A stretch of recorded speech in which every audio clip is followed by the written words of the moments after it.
Welcome to another video on the Mr. Nightmare Scares You channel. If you're new here, turn off the lights, lock the doors, and prepare to delve into the darkest corners of the world. For our veteran listeners, you already know what awaits you. Make yourselves comfortable because today's nightmare will test all your limits. Before we begin the story, let's meet the person who lived through this terrifying experience.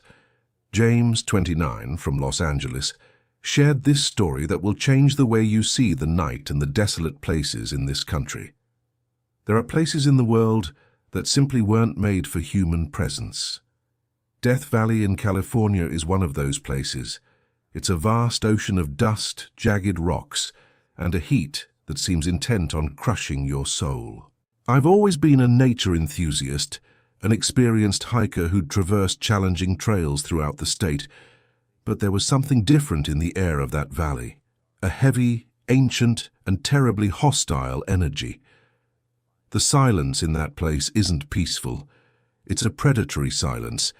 It's the absolute absence of ordinary life which makes the sound of your own heart beating in your chest seem like a drum calling out to things that inhabit the darkness. I should never have taken my younger brother Mark there. Guilt is a heavy anchor I carry in my chest every day, and writing this is the only way I've found to try and ease the pressure on my mind. When we arrived, the thermometers in my car read about 118 degrees. The air shimmered over the melted asphalt of the abandoned highway. There was no wind, just an invisible furnace that dried the sweat before it could even trickle down our skin. We pulled over to the dirt shoulder and gazed at the unexplored vastness. The idea was to spend 3 days disconnected from the world, surviving on what we had in our backpacks. But as soon as I stepped off the dirt road, I felt a shiver run down my spine, completely ignoring the scorching temperature. It was a primal instinct, that internal alarm that warns you when you're no longer at the top of the food chain and become just prey. I tried to ignore it. I told myself it was just the anxiety of being in one of the most extreme environments on the planet. I couldn't have been more wrong. We weren't just entering the desert. We were walking directly into the territory of a colossal, bloodthirsty predator. Something that urban legends try to describe, but fail miserably to capture the true horror. We had driven over 200 miles from Los Angeles to find a secluded spot, far from any known tourist route or ranger-guarded campground. Mark was excited. He carried a backpack weighing almost 60 pounds on his back and walked with the confidence of someone who doesn't understand the danger that the wilderness hides. I carried the main equipment, including our tent and most of the water jugs. Our trek into the inhospitable territory lasted for hours. We walked for about 7 miles inland, pushing ourselves away from any chance of quick rescue. The cell phone signal had disappeared before we even got out of the car. The landscape was an endless repetition of limestone canyons, coarse sand dunes, and parched shrubs. Each step kicked up a cloud of fine dust that clung to our sweaty skin. I remember looking back and seeing that our footprints were slowly being erased by the weak wind that began to blow in the late afternoon. We were completely isolated. Mark spoke a few times about how the landscape looked like a scene from another planet, but I could barely respond. My attention was fixed on my surroundings. The canyons around us had deep shadows, crevices in the rocks where anything could be hiding, watching us pass by. When you're so many miles away from civilization, your perception changes. You start noticing the details. The fact that there were no tracks of smaller animals, like lizards or coyotes, began to deeply bother me. Where were the desert creatures? It was as if an invisible exclusion zone had been drawn in that area, and all the animals in the region knew they shouldn't cross that line. Unfortunately, we didn't receive the same warning. We continued marching into the growing darkness, carrying our heavy equipment, blind to the fact that we were being hunted from the moment we left the highway. The desert night doesn't bring relief from the day's heat. It only reveals the monsters that hide from the sun. We found a relatively flat area surrounded by high rock walls to set up camp. The sun was already setting on the horizon, tinging the sky with violent shades of red and purple. With the disappearance of the sun, the temperature in Death Valley plummeted rapidly, dropping from 115 degrees to around 60 degrees in a matter of hours. A biting cold replaced the suffocating heat. We pitched the tent quickly. The sound of the metal stakes piercing the hard, stony ground seemed too loud in the absolute silence of the valley. I told Mark to start arranging the sleeping bags while I prepared a small campfire. I gathered some dry branches and twisted roots that I found scattered at the base of the rocks. It was while I was bent over, gathering the wood, that the first physical sign that we weren't alone hit me hard. A terrible odor swept through the camp, carried by a cold draft. It wasn't the smell of an ordinary dead animal.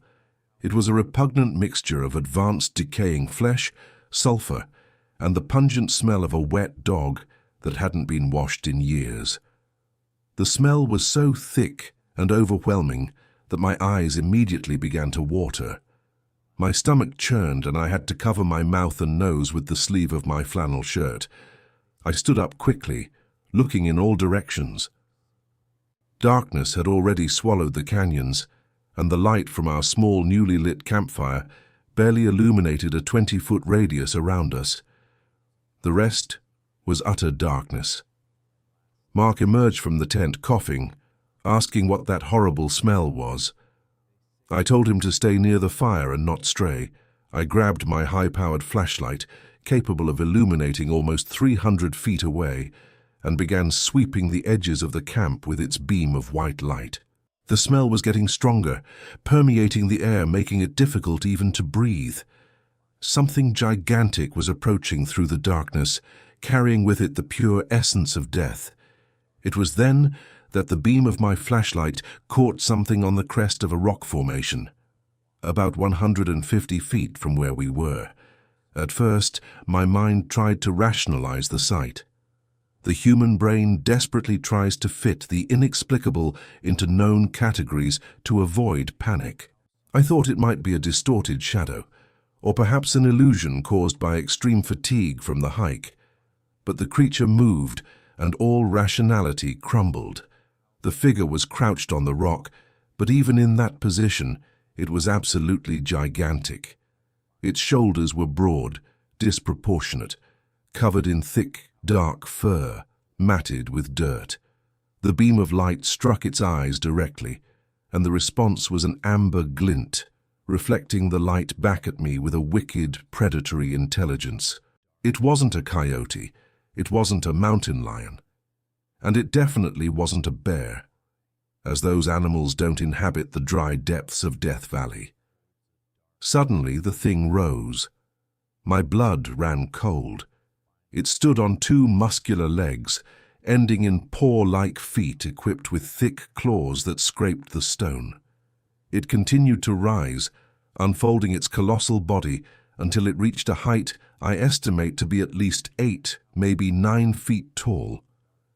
It was a Dogman, a monster I believed belonged only in internet forums and campfire stories to scare children. The monster's chest was as broad as the trunk of an ancient tree, and its long arms ended in monstrous hands with claws as long as butcher's knives. Its snout was long like that of a monstrous wolf, revealing rows of jagged yellowish teeth. It made no aggressive sound.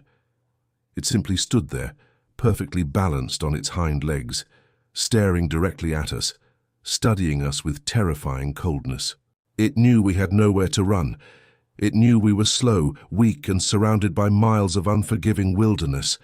The hunt wasn't just beginning, it was already over, and we were the trophies. What happened next occurred in a fraction of a second, destroying any remaining sense of security we had. I blinked, my eyes burning from the concentration and the putrid smell, and when I opened them again, the top of the rock was empty. The monster had vanished.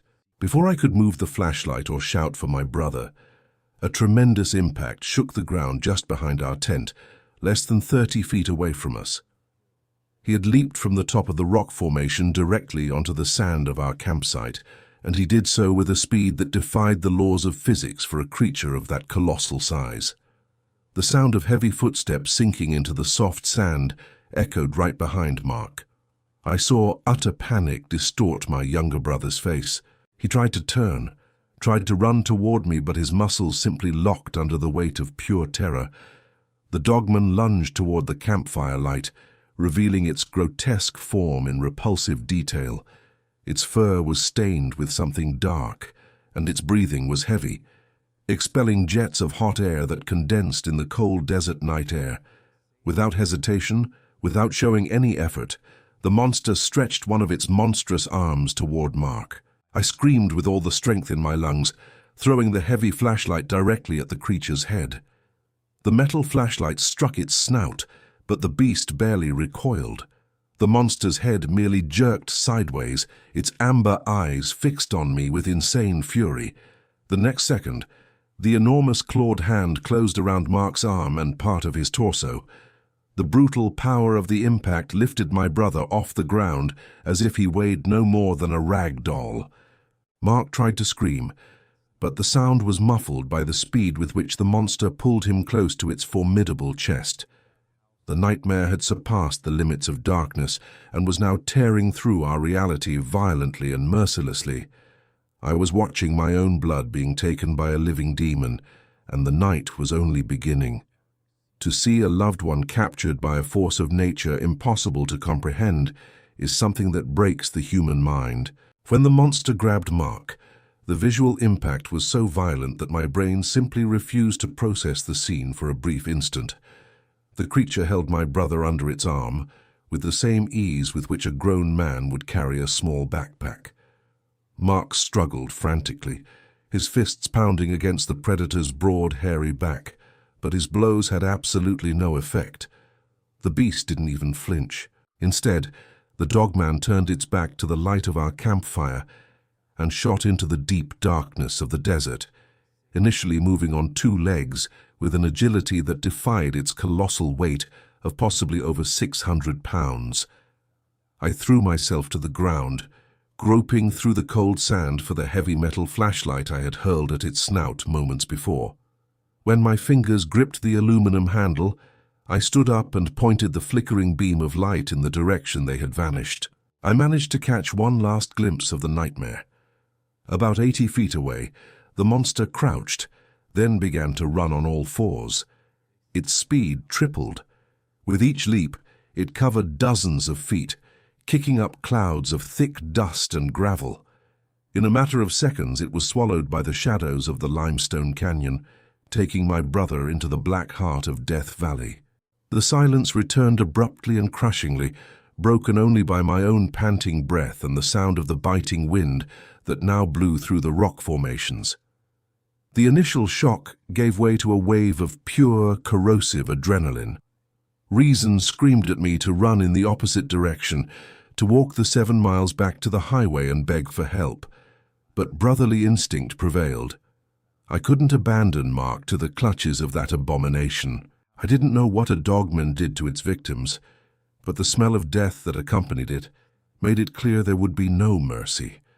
Without thinking of the consequences, I ran back to our destroyed tent. Absolute fear gripped my chest like a vice, but I knew that every wasted second diminished the chances of finding my brother alive. I was about to enter the abyss, hunting a perfect predator in its own territory. The inside of our tent was a mess. The impact of the creature's footsteps had knocked down the stakes on one side, causing the nylon fabric to partially collapse. The temperature had plummeted drastically, reaching close to 45 degrees, and the icy wind penetrated my sweaty clothes, causing uncontrollable shivers in my muscles. I ripped open the zipper of my large backpack and began throwing everything useless onto the sand. Extra clothes, portable stove, dehydrated food. I needed to be quick and light. Deep inside my backpack, I found the small waterproof plastic case that housed my flare gun, along with 3 red light cartridges. It wasn't a conventional firearm, but firing a glowing phosphorus projectile directly into the face of any animal would cause terrible damage and hopefully scare it away. I also strapped my 7-inch carbon steel fixed-blade hunting knife to my belt. It was a pathetic defense against a nearly 9-foot-tall monster with dagger-sized claws, but it was all I had. I wasn't thinking about long-term survival. I was only thinking about the next hour. I strapped a headlamp over my cap and held the main hand flashlight. The smell of sulfur and rotting flesh still hung heavily in the camp's air, serving as a disturbing olfactory trail. I pointed the beam of light at the ground, searching for the creature's tracks. The footprints were gigantic, sinking deep into the hard-packed earth, indicating the massive force propelling that absurd weight. The distance between each stride when it began running on all fours was almost 15 feet. Following that trail didn't require the skills of an experienced tracker, only the courage to walk towards one's own death. I swallowed hard, feeling my throat scratch from the desert dust, and took the first step out of the campfire's circle of light, plunging into the oppressive darkness of the canyon. The trek through the canyon was indescribable psychological torture. The limestone walls rose nearly 100 feet high on either side, narrowing the path and blocking much of the faint starlight. The feeling of claustrophobia was intense, even in the open air. Every shadow cast by my flashlight seemed to contort and take on monstrous shapes. The silence was so thick, I could hear my blood pounding in my ears and the friction of my clothes with every movement. I moved as fast as I could, but the uneven terrain, full of loose rocks and dead roots, threatened to twist my ankles at any moment. After about half a mile following the deep tracks in the sand, the beam of my flashlight caught something bright, reflecting off the ground near the base of a jagged rock. My heart leaped and I ran toward the object. It was Mark's headlamp. The elastic strap was broken and the plastic casing was cracked, but the light still flickered faintly. Next to the headlamp was a torn piece of fabric from the windbreaker he was wearing. The fabric was damp and dark. As I ran my fingers over the stain and brought them to my face, the unmistakable metallic smell of blood filled my nostrils. The panic I had been trying to keep under control began to overflow. The fact that there was blood meant the creature wasn't just carrying Mark. It was hurting him. The image of my brother being mutilated by those monstrous jaws in the dark hit me with the force of a punch to the stomach.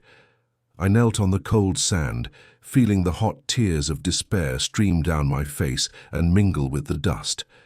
The darkness around me seemed to laugh at my suffering. The monster's scent was stronger there, indicating it had paused for a moment. I forced myself to stand, gripping the handle of the hunting knife so tightly that my knuckles turned white. I couldn't collapse now. I needed to keep going, even if the trail was leading me straight to hell.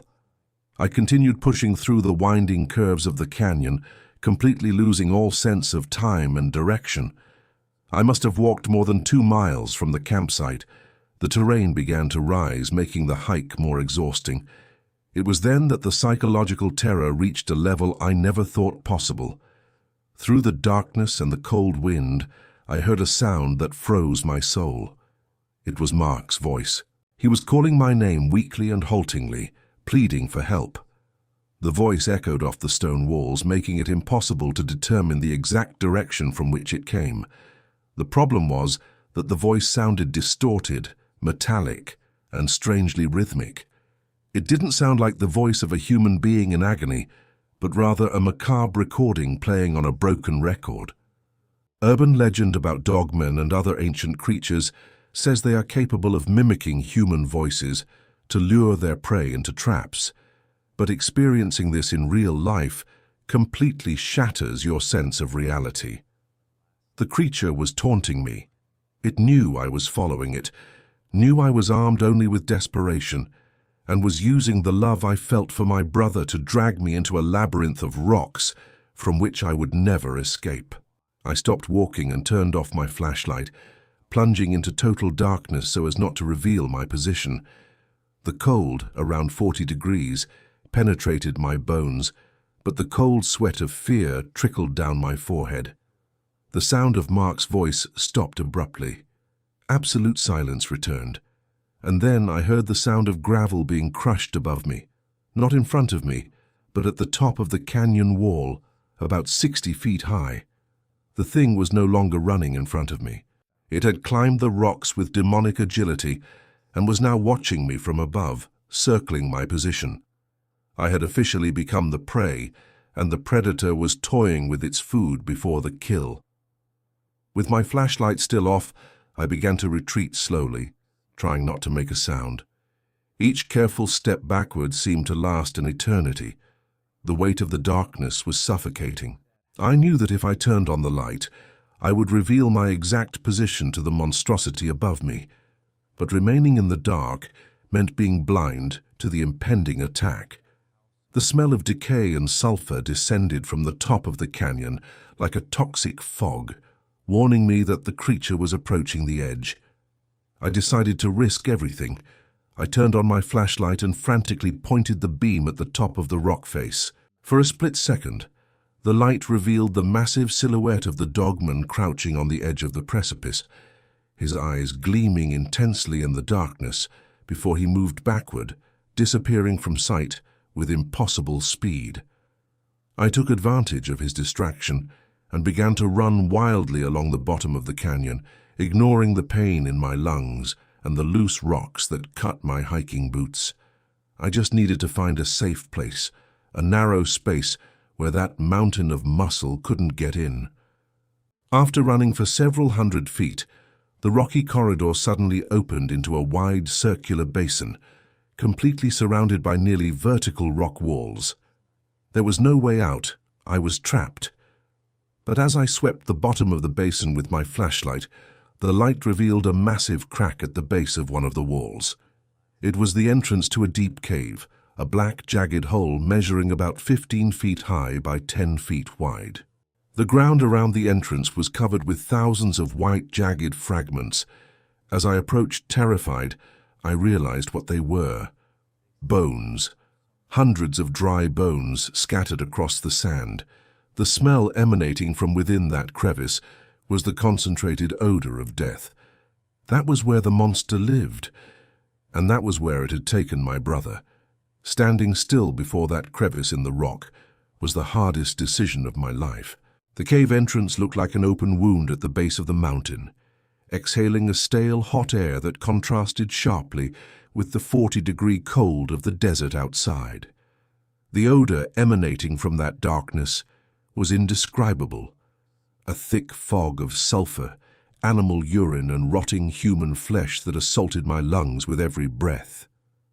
I gripped my flare gun in my right hand and my flashlight in my left, feeling the cold sweat trickle down my palms. Entering meant crossing a point of no return. My survival instinct told me to run the more than 10 miles back to the car, but the image of my brother being dragged by that monster propelled me forward. The ground right at the entrance was an uneven carpet of fragments. I illuminated the ground with a low beam from my flashlight and realized I wasn't stepping on ordinary gravel. These were dry bones, crushed by the monstrous weight of the predator that had brought them here. Femurs broken in half for marrow extraction, cracked ribs and unidentifiable skulls lay scattered in a macabre mess. Each step had to be calculated with extreme precision so as not to make any noise that would alert the monster in the depths. The cave swallowed the light of my flashlight quickly. The walls were of dark volcanic rock, absorbing the glare and reducing my visibility to less than 30 feet. I was literally walking into the belly of the beast, a place where sunlight hadn't touched for centuries, and where death was the only constant. The atmosphere inside the cave was heavy, suffocating. The temperature rose abnormally as I ventured the first 100 feet inside, reaching almost 80 degrees of humid, disgusting heat. The absolute silence outside was replaced by the constant dripping of moisture from the stalactites and the sound of my own panting breath, which was far too loud in that confined space. I tried to keep my heart rate under control, but adrenaline pulsed violently through my veins. The darkness around me seemed to have its own texture, almost solid, pressing down on my shoulders like a physical weight. I knew the Dogman was in there. I could feel his presence, a predatory energy so intense it made the hairs on my arms stand on end beneath my hiking jacket. I continued through the cave's main tunnel, which was about 20 feet wide and varied in height, forcing me to stoop in certain sections. After walking about a quarter of a mile in the dark, the stone corridor widened, revealing an immense side chamber. I moved the beam of my flashlight slowly from left to right, revealing a scene that made my stomach churn and my legs weak. It wasn't just a wild animal's nest, it was a museum of horrors, a forgotten cemetery of human victims unfortunate enough to cross the predator's path over the past few decades. Scattered across the damp earthen floor, besides the countless bones piled in the corners, were camping equipment in various stages of decay. I illuminated an old hiking boot, its leather dried out and torn by the brute force of immense jaws. There were aluminum canteens crushed like soda cans, pieces of canvas backpacks stained dark brown, and ripped jackets hanging from sharp rocks like macabre trophies. Many people disappear in Death Valley every year, and the authorities always blame sunstroke, dehydration, and disorientation in a territory that stretches for thousands of square miles. No one would ever imagine that the true cause of the disappearance of dozens of hikers was hidden in this filthy underground chamber. The magnitude of that horror paralyzed me for several long minutes. The Dogman wasn't a casual hunter or a hungry animal looking for an easy meal.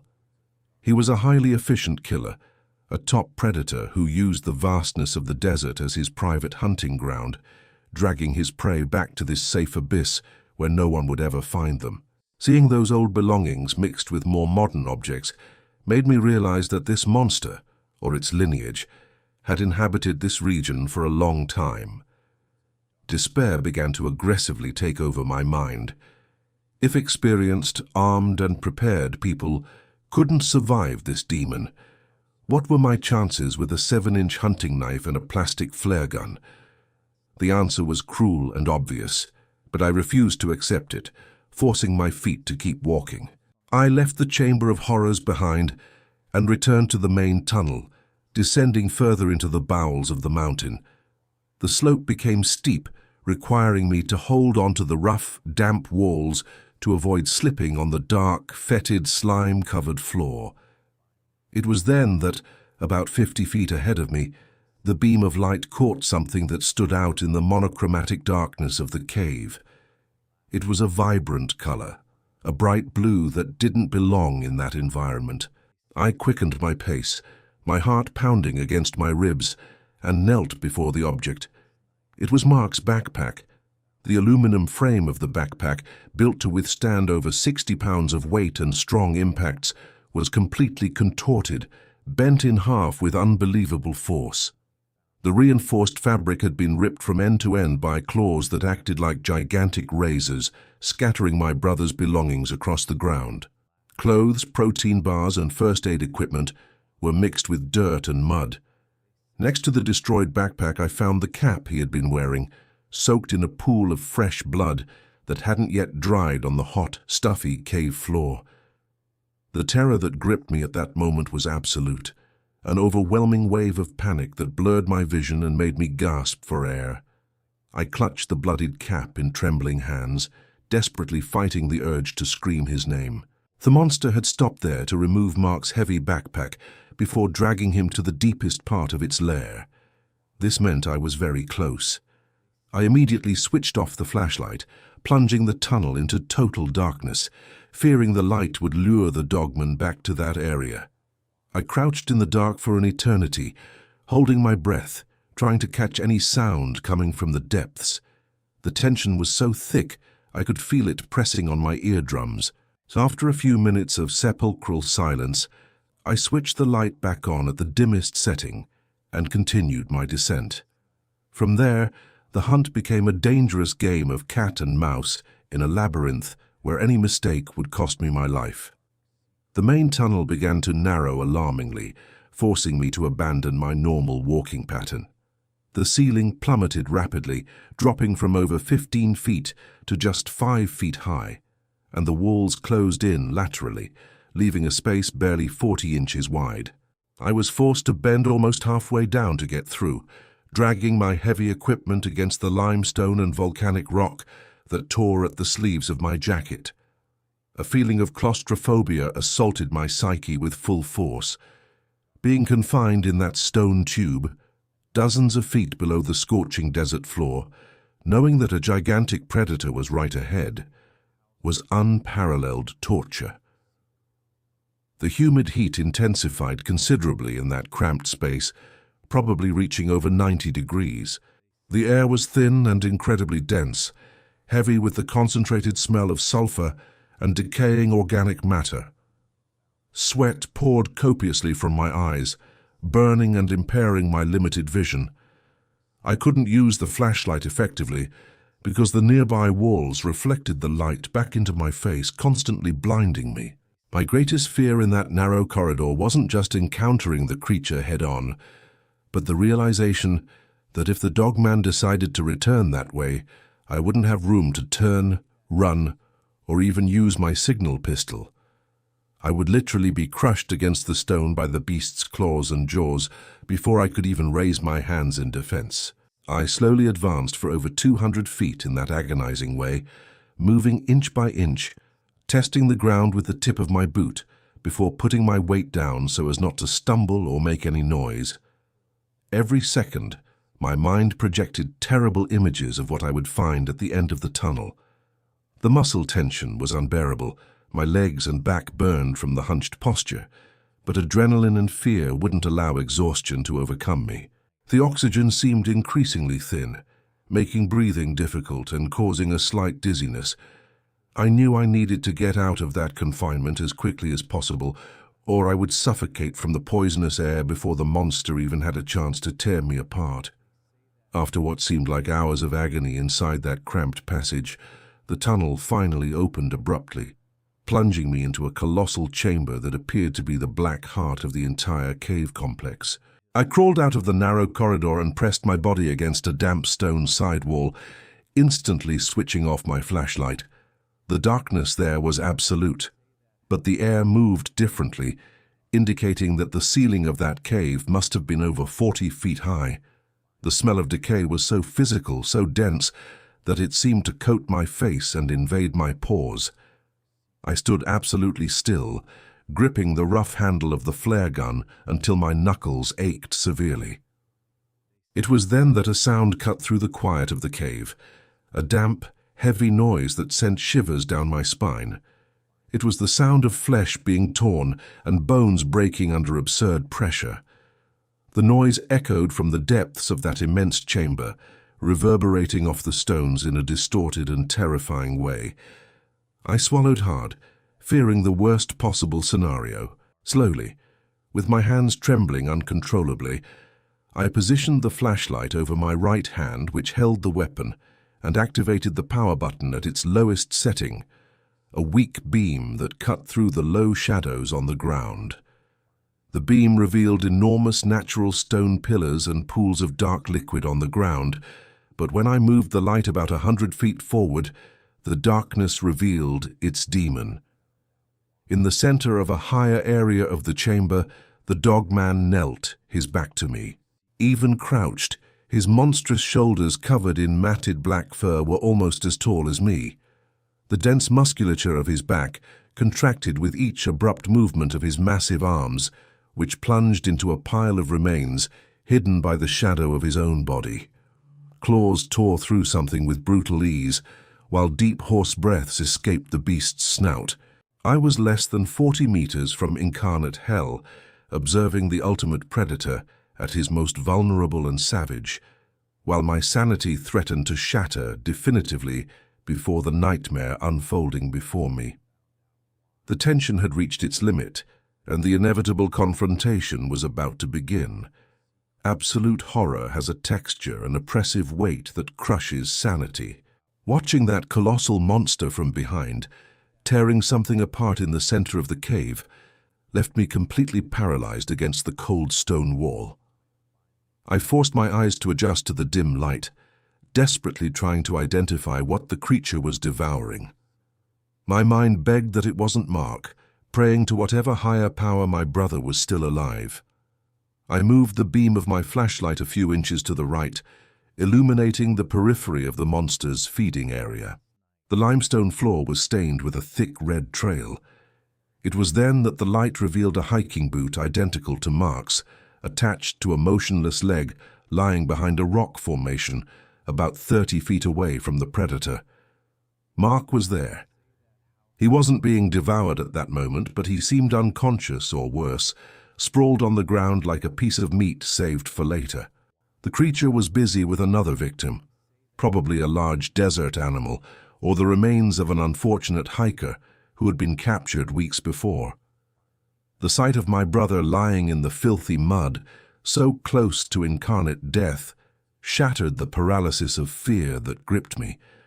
A cold, calculating fury replaced the panic. I knew I needed to act fast, for it was only a matter of time before the beast finished its current meal and turned its attention to my younger brother's frail body. I analyzed my surroundings, calculating the distances.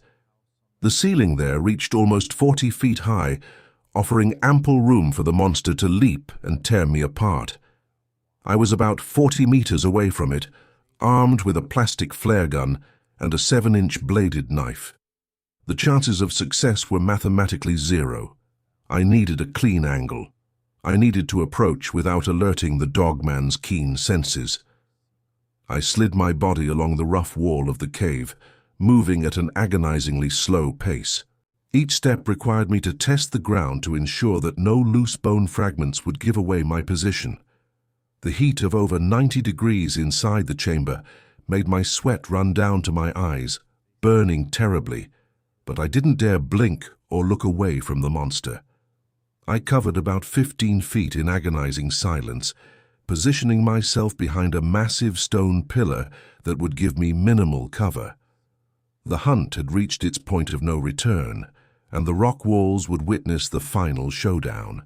The moment the creature sensed my presence was the exact instant I understood the futility of human survival in the face of the inexplicable. I made no sound. Not a single stone rolled. But the senses of a top predator that has inhabited the darkness for centuries don't depend solely on hearing. It felt the change in the air current, or perhaps the acrid smell of my adrenaline-laden sweat. The beast abruptly stopped its violent movements. The damp sound of flesh being torn ceased completely. The silence that followed was far more terrifying than any declared threat. The monster released the carcass it held, and the enormous muscular structure of its back tensed, preparing to pounce. He turned his monstrous head slowly, looking over his massive shoulder. The weak beam of my flashlight reflected in the creature's eyes. There was no blind animality there, not the gaze of a rabid wolf. It was an ancient, perverse, and sadistic intelligence that gleamed in those amber orbs. He rose from the ground fluidly, unfolding his gigantic body in all its repulsive magnitude. Standing on his hind legs, the Dogman easily reached 9 feet in height.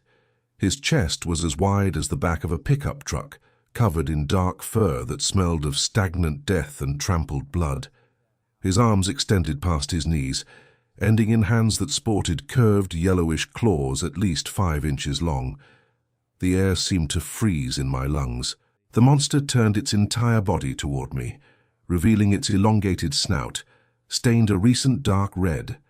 Its lips receded, displaying double rows of razor-sharp teeth, specifically designed to crush bones and tear tendons. It didn't need to make any sudden movements to terrify me. The mere physical existence of that anomaly broke all the rules of biology and logic I knew.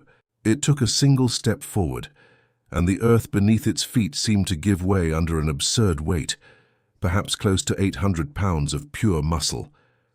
I knew it could cross the 20-odd meters that separated us in a single leap, tearing my torso apart before I could breathe again. That was the climax of my nightmare, the darkest point of the abyss I had chosen to enter. The attack wasn't a run, it was a ballistic projection of pure violence and murderous fury against my position. The Dogman flexed its hind legs and lunged forward, covering almost 20 feet in the first leap. The impact of its heavy paws on the ground sent mud and stones flying through the air. The nauseating smell of sulfur and decay hit me like a physical punch to the face. Time seemed to slow down as the mountain of muscle advanced rapidly, its sharp claws extended toward me, ready to dismember my body with a single brutal blow. I had nowhere to run. The stone wall behind me eliminated any chance of retreat. My survival instinct took over, operating beyond conscious panic. I robotically raised my right arm, aligning the orange plastic barrel of the flare gun directly against the center of the immense mass coming towards me. I waited the necessary fraction of a second until it was less than 15 feet away, ensuring I wouldn't miss my target, and then pulled the trigger. The recoil twisted my wrist violently, and the darkness of the cave was instantly annihilated by a blinding red flash. The incandescent phosphorus projectile flew through the humid air and struck the Dogman's broad chest, embedding itself deep into the predator's thick fur and tough skin. The reaction was immediate and utterly chaotic. The flare began burning at over 2,000 degrees Fahrenheit almost instantly. The red light illuminated every grotesque detail of the cave's interior, casting gigantic dancing shadows on the limestone walls. The monster snapped out of its leap, crashing violently against the stone floor and dragging itself through the dust from the momentum. The chemical fumes began to pale the confined air, mingling with the repulsive smell of burnt fur and charred flesh. The creature thrashed violently on the ground, tearing at its own skin with its claws in a desperate attempt to rip out the source of that excruciating pain. The bright light temporarily blinded the nocturnal predator's sensitive eyes, creating a tiny window of opportunity for me. I was trembling from head to toe, my vision blurred by the glare and the choking smoke, but the realization that the beast had fallen gave me the energy I needed. With the predator temporarily blinded and focused on trying to pry the burning match melting from its chest, I didn't hesitate. Adrenaline overcame the paralyzing terror, and I sprinted toward the corner of the cave where Mark's body lay. I ignored the slippery pools of blood and the bone fragments that crackled under the soles of my hiking boots. The air was unbreathable. A dense, toxic red smoke began to fill the over 90-degree environment, making my lungs burn as if I were inhaling ground glass. Reaching my brother, I slid onto my knees on the damp ground and grabbed him by the shoulders. Mark was pale as a corpse, his face covered in dust and deep scratches. His nylon jacket was completely torn, and a dark stain of blood soaked the left side of his ribs. I rested my head on his chest and felt his weak, irregular, but undeniably present heartbeat. He was alive, but weighed 180 pounds of pure inertia. Lifting that dead weight under extreme stress was a Herculean task. I put his arms around my neck, ignoring the pain in my own muscles, and used my legs to lift our bodies off the ground. My back protested intensely, but I had no right to falter. I glanced over my shoulder. The Dogman was still writhing in the center of the chamber, tearing at the rocks around him with blind fury. The flare was still glowing intensely, melting the beast's muscles, but I knew the projectile would extinguish itself in a few moments, and darkness would engulf the cave again. When that happened, the demon's fury would know no bounds. I began dragging Mark toward the exit, moving as fast as I could manage. My brother's weight pulled me down with every step, making my boots drag across the uneven ground. We needed to cover about 80 feet to reach the relative safety of the narrow tunnel I had entered through. Every inch felt like a mile of pure torture, as the smell of burning flesh mingled with the thick fear that permeated my entire body. The clock was ticking against us, and the shadows were beginning to close in again. We reached the entrance to the narrow tunnel, just as the intensity of the flare's light began to fail, reducing to a faint reddish glow in the center of the cave. The air became even heavier and quieter for a fraction of a second before being cut by a visceral sound of sludge being crushed. The monster had risen. Even without looking back, I could feel the hatred radiating from the depths of that chamber. The murderous instinct had been amplified by the extreme pain and humiliation of being wounded in its own lair. I forced Mark's inert body into the dark, claustrophobic passage, pushing him with all the strength I had left before squeezing myself right behind him.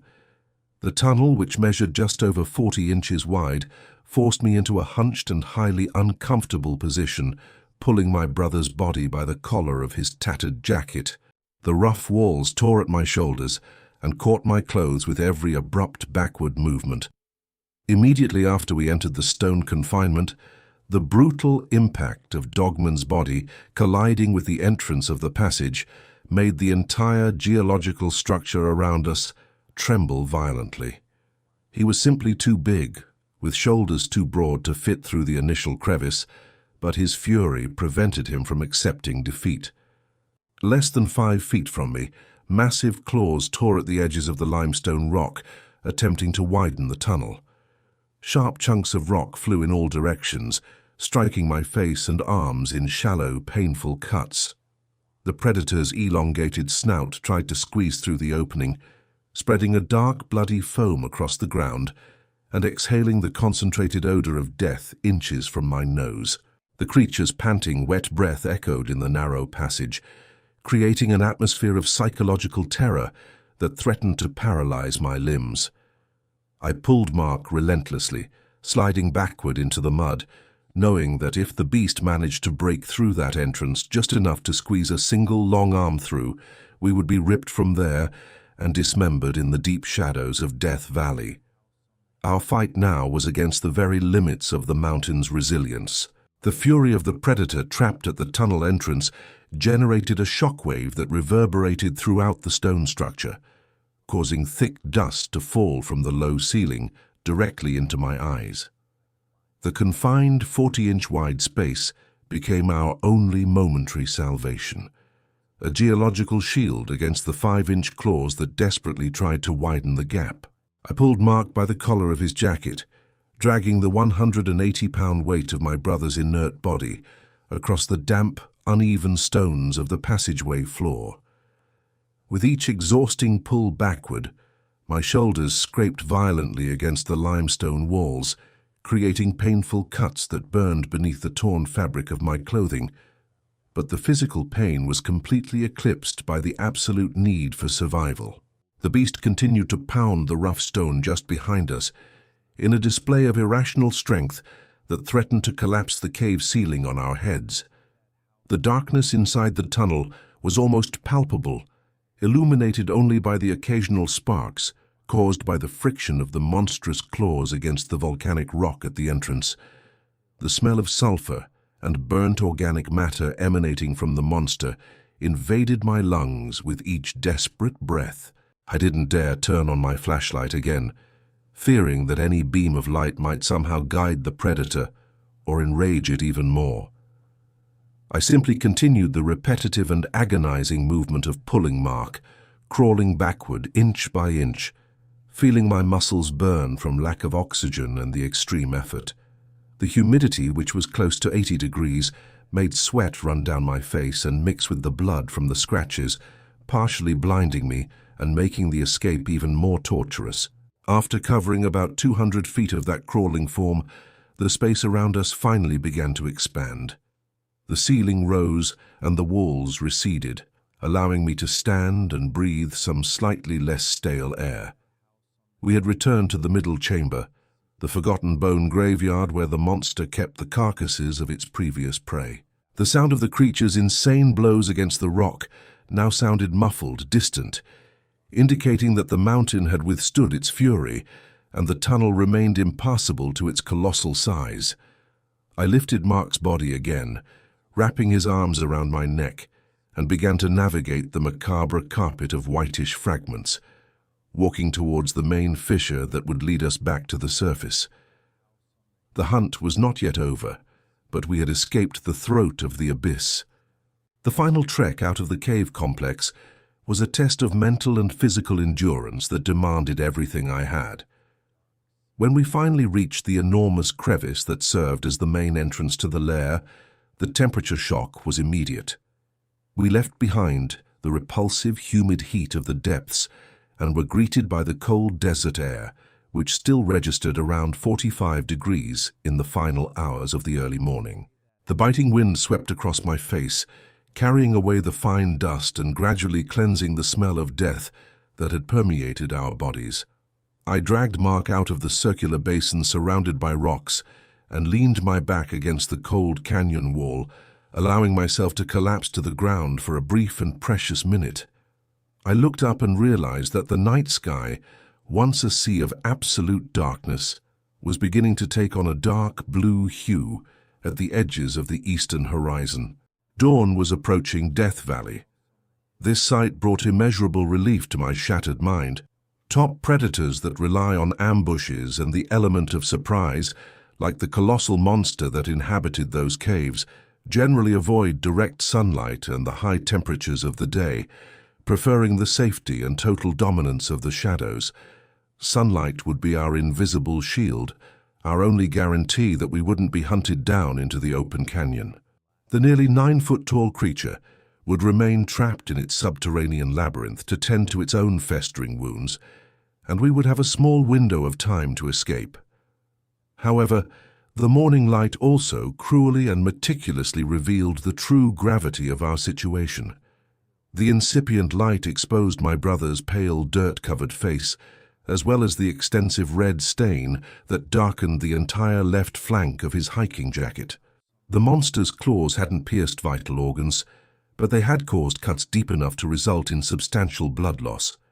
Mark was breathing shallowly, his eyes closed in a state of unconsciousness induced by pain and extreme shock. We had escaped the Dogman's clutches, but now we faced an equally relentless enemy, the desert itself. We were several miles from our vehicle, without supplies, without water, and about to face a temperature increase that would soon exceed 100 degrees. The real march for survival was only beginning. With the sun rising on the horizon and painting the rock formations in shades of orange, the temperature began its aggressive climb. In less than 2 hours, the comfortable 45 degrees of the early morning evaporated, giving way to a suffocating 90-degree heat that continued to rise relentlessly. I supported Mark firmly against my right side, acting as a human crutch as I tried to maintain a steady pace across the uneven canyon floor. My brother's 180 pounds made each step a colossal effort, sinking my boots into the soft sand and demanding an expenditure of energy I simply didn't possess. The terrain was littered with loose rocks, twisted roots, and uneven surfaces that tested the stability of my exhausted ankles. Dehydration became a constant physical torment. We had abandoned all our equipment and water jugs at the destroyed campsite, and my throat felt like sandpaper. My saliva had completely dried up, making it difficult to breathe in the extremely dry valley air. With each mile traveled, the sun beat down on our unprotected heads more brutally, heating the limestone rocks around us until they began to radiate visible waves of heat, distorting the landscape ahead. The silence of the desert returned, but it was no longer peaceful. Every shadow cast by the larger rocks made my heart race, the psychological trauma driving me to search for amber eyes or massive shoulders hidden among the crevices. The terror was permanently etched into my mind. We dragged ourselves along for about 5 grueling miles under those punishing conditions. Occasionally, Mark would regain a minimal level of consciousness, his eyes wandering confusedly as his boots dragged heavily across the hard gravel, but he would soon succumb again to exhaustion and the pain of untreated injuries. I ignored the enormous blisters that had formed on my feet and the severe cramp that seized the muscles in my back. The only image that kept me moving was the melted asphalt of the abandoned highway, the promise of civilization that marked the edge of that abomination's territory. I knew that if we stopped to rest under that sun of over 110 degrees, we would never get up again, becoming just two more forgotten victims in the dusty vastness of California.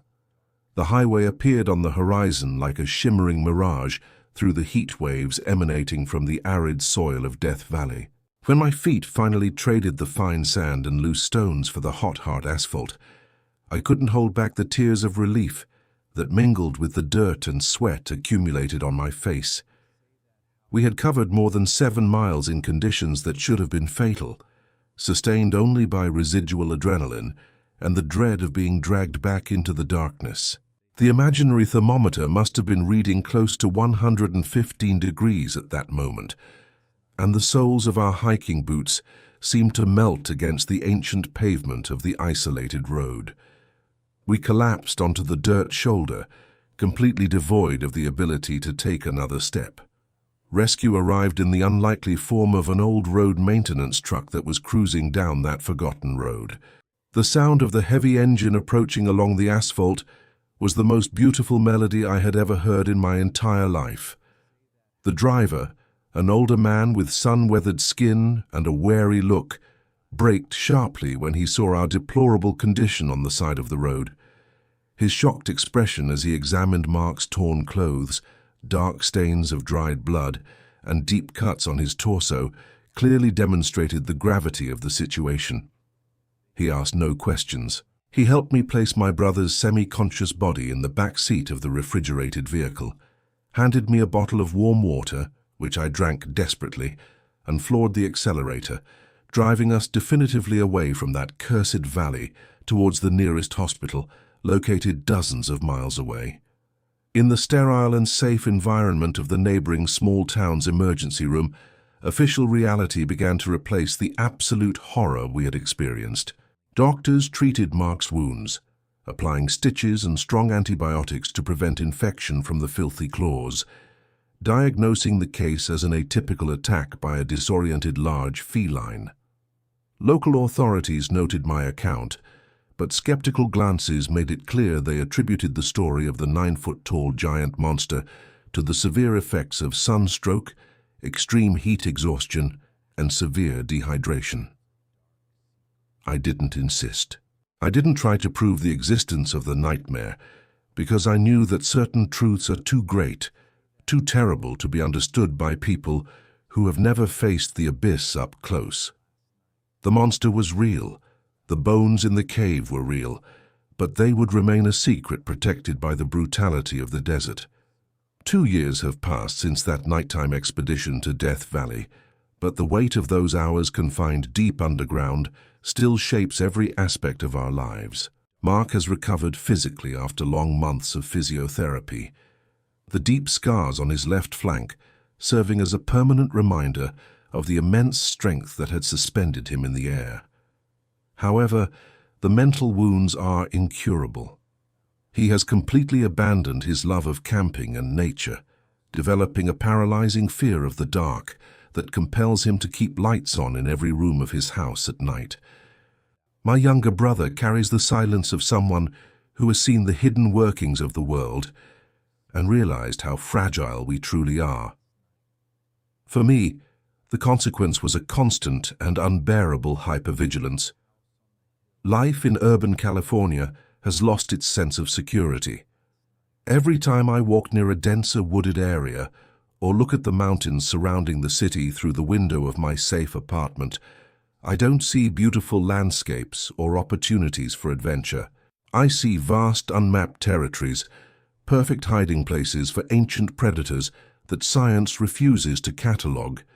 Human arrogance makes us believe that we dominate the top of the food chain, that we have domesticated the entire planet, and that monsters are just inventions of folklore created to scare disobedient children. But the truth hidden in isolated places is far more macabre and bloody. The Dogman is not a myth. He is a real biological anomaly, a perfect killer who uses the most inhospitable environment in the country as his private hunting ground. The creature survived the flare attack, of that I have no doubt, and the authorities will continue to attribute the annual disappearances of dozens of innocent hikers to natural causes, swelling the secret graveyard at the bottom of that limestone canyon. Therefore, the next time you decide to explore remote areas, disconnected from the world and far from the protection of cities, remember that there are invisible limits in nature that should never be crossed. Darkness has an owner, and it is always hungry. If this story made your heart race and made you question the safety of your own room tonight, then our goal has been achieved. The unknown is the true predator, and it feeds on your disbelief. Leave your opinion in the comments. Share your own true stories and the scary legends you know. Don't forget to subscribe to the channel. Mr. Nightmare Scares You turn on notifications and like this video to ensure the algorithm continues delivering absolute terror directly to you. Stay safe, avoid isolated areas, and remember, the real nightmare always begins when the lights go out. Until the next report, and sweet dreams.